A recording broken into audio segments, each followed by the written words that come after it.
याला जाऊ दे पोराला जाऊ दे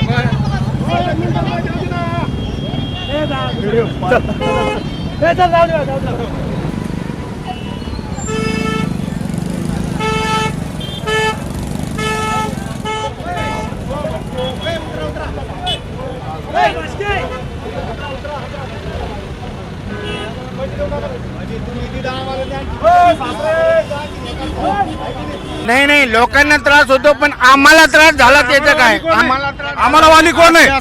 64 रुपयाचा 110 रुपये लिटरवर झाला. तुम्ही सांगा, इथून जर स्टेशनला जायचं मला तर आम्हाला फक्त 20 रुपये देते. 1 रुपयाही पॅसेंजर आम्हाला भाव वाढून देत नाही. मग आम्ही, तुम्ही सांगा, 500 रुपये कमवायचे का गॅस भरायचा का लेकरा बाळाला खाऊ घालायचे? एक सांगा आम्हाला.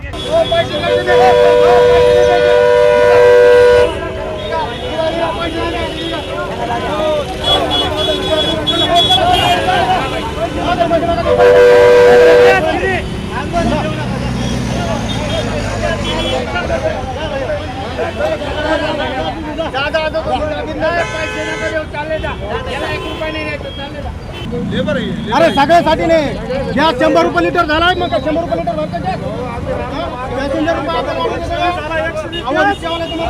तुमने नहीं चलाना, तुमको मालूम है ना रोड पे क्या चल रहा है.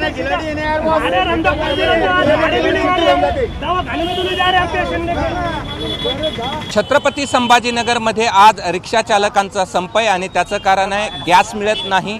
मिळणारा गॅस अत्यंत महाग मिळतोय, त्यामुळे रिक्षा चालक अशा इथे आपल्याला उभा पाहायला मिळत आहेत आणि जी येणारी रिक्षा आहे त्यांना या ठिकाणी अडवलं जात आहे आणि त्यातले पॅसेंजर देखील या ठिकाणी उतरवण्यात येत आहेत. त्यांचं म्हणणं हेच आहे की तासनतास गॅसच्या लाईनला उभा राहिलं तरी देखील या ठिकाणी गॅस मिळत नाही आहे आणि त्यामुळे कशा पद्धतीनं हे रिक्षा चालक आक्रमक झालेले आपल्याला पाहायला मिळतात आणि ज्या रिक्षा येईल त्याला ह्या ठिकाणी अडवलं जात आहे आणि त्यातले पॅसेंजर खाली उतरवले जात आहेत आणि कोणालाही या ठिकाणी रिक्षाने प्रवास करू दिला जात नाही. आपल्यासोबत काही या ठिकाणी रिक्षा चालक आहेत.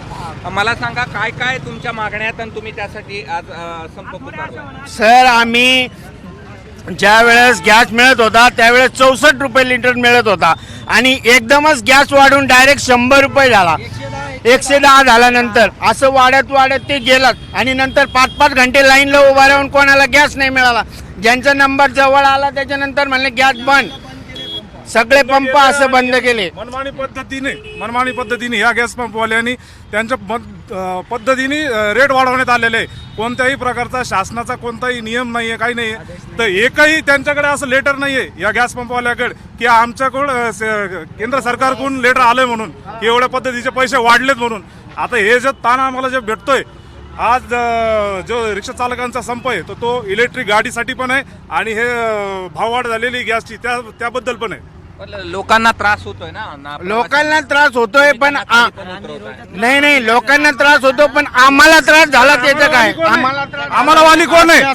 64 रुपयाचा 110 रुपये लिटरवर झाला. तुम्ही सांगा, इथून जर स्टेशनला जायचं मला तर आम्हाला फक्त 20 रुपये देते. 1 रुपयाही पॅसेंजर आम्हाला भाव वाढून देत नाही. मग आम्ही, तुम्ही सांगा, 500 रुपये कमवायचे का गॅस भरायचा का लेकरा बाळाला खाऊ घालायचे? एक सांगा आम्हाला. गॅस महाग झाला, हे मन भाव काय बी आपल्या मनानं काही बी गॅस भाव वाढवला लागले. रुपये त्यांची RPM आहे, तरी पण ते कशा म्हणून ती वाढून देऊ राहिले याचा ही करा तुम्ही. आपण पाहतो की सगळे रिक्षा चालक आहेत आणि त्यांचा संप सुरू आहे. कोणालाही प्रवास करू दिला जात नाही. पालकमंत्र्यांची भेट त्यांनी या ठिकाणी घेतली, त्यामध्ये तोडगा निघाला नाही आणि त्यामुळे अशा पद्धतीचे हे जे प्रवासी आहेत त्यांना देखील नाहक त्रासाला सामोरं जावं लागतं आहे. मला सांगा, कुठे जायचं आहे तुम्हाला आणि किती वेळापासून उभा आहे? रिक्षा मिळतोय का? रिक्षा मिळत नाहीये. मला महिला कॉलेजला जायचं. कॉलेजला जायचं आहे.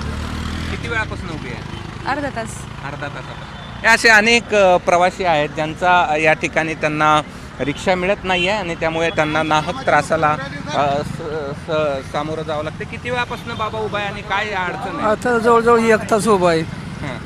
रिक्षा मिळणार, काय ते फसंप आहे काय म्हणतात काय आहे काही कळ पण नाही. संप मिटते का आता काय नाही. ठीक आहे. हा. आपण पाहतोय की अशा पद्धतीचे संप या ठिकाणी सुरू आहे आणि त्यामुळे नाहक त्रासांना सामोरं जावं लागतं. किती वेळापासून उभा आहेत आणि रिक्षा मिळतोय? नाही सर, 15-20 मिनटं झाले जवळपास उभा आहे आणि मी हॉस्पिटलला अटॅचमध्ये वर्किंगला आहे, तर मला लवकर जायचं आहे. ही वस्तुस्थिती आहे छत्रपती संभाजीनगरची रिक्षाच्या संपाची. कॅमेरामन बाळासाहेब पाचवणीसह मी कृष्णा केंडे, एबीपी माझा, छत्रपती संभाजीनगर. एबीपी माझा, उघडा डोळे बघा नीट.